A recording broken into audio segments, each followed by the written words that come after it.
in my YouTube channel. My name is Harikrishnan, and today in this chess video we are going to see a fantastic chess gambit which is known as Danish Gambit. So before going to the video, do subscribe and hit the bell icon so that it will be encouraging for me to create further content more efficiently.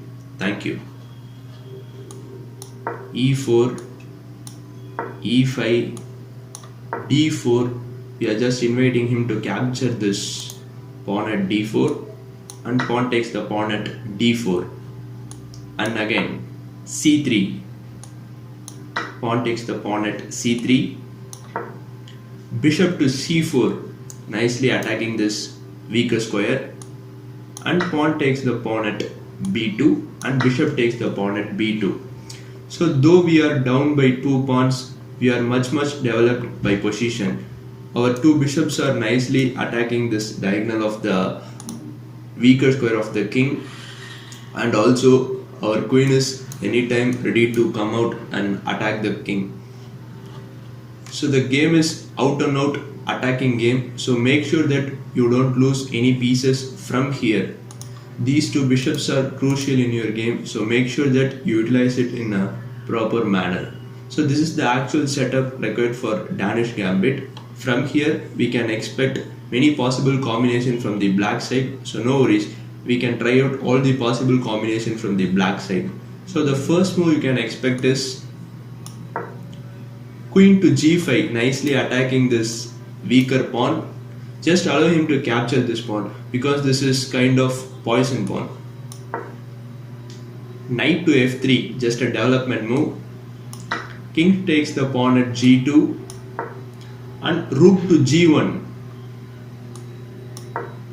queen to H3, and give a check with your light square bishop. If king takes the light square bishop, then knight to G5, nicely forking the king as well as the queen. So from here you should have a good game. So instead of taking, what if he goes here? And again rook to G7, double attacking this knight by the bishop and the rook. So if it takes with the bishop, take it with your dog square bishop. You are nicely attacking this knight as well as the rook. So you should have a solid game from here. So after you take this one, what if he saves his knight since it is attacked twice? Just rook to G3, nicely attacking the queen as well as attacking the rook here. So it should be a solid game from here. So the main move you can expect from the black side is knight to F6. So just don't allow him, just push your pawn here and make sure that he goes back. So another common move you can expect is D6, knight to F3, and bishop to G4, nicely pinning the queen here. Now same technique.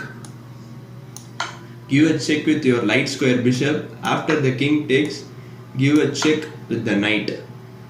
So he can't take this knight since the queen is available for free. So after he moves the king, you can gobble up the light square bishop, and he lost his castling privileges as well as you are much advanced than him in position. So we can see another possible combination from here.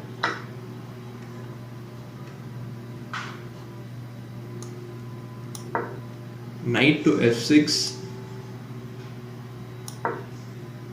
knight to F3, and check from the dog square bishop. Knight to D2, preventing from check, and another common move, that is A6. Just push the pawn, E5, knight to E4, attacking the knight twice. Now the concept is pretty similar. Give a check with your light square bishop.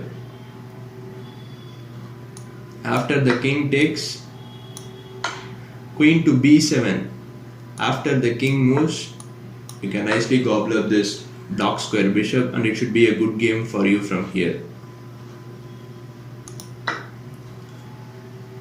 So another common move is knight to c6,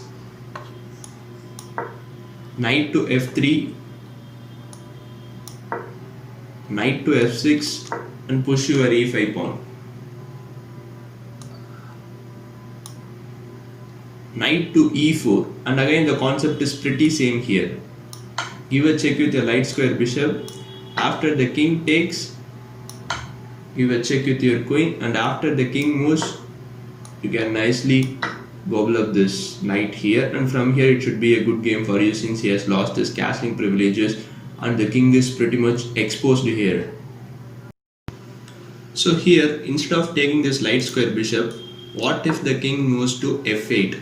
Just force him to take your dark square bishop with the a3 move. He has no other choice. He has to take it, and then knight to e4 takes the knight, and king takes the light square bishop at f7, and then give a nice check here. After the king moves, you can gobble up this dark square bishop, and it should be a good game for you from here. So that's for the day, guys. Do implement this trick in your games and let me know if it is working for you. If you have any queries, definitely mention it in the comment box. Thank you and have a good day.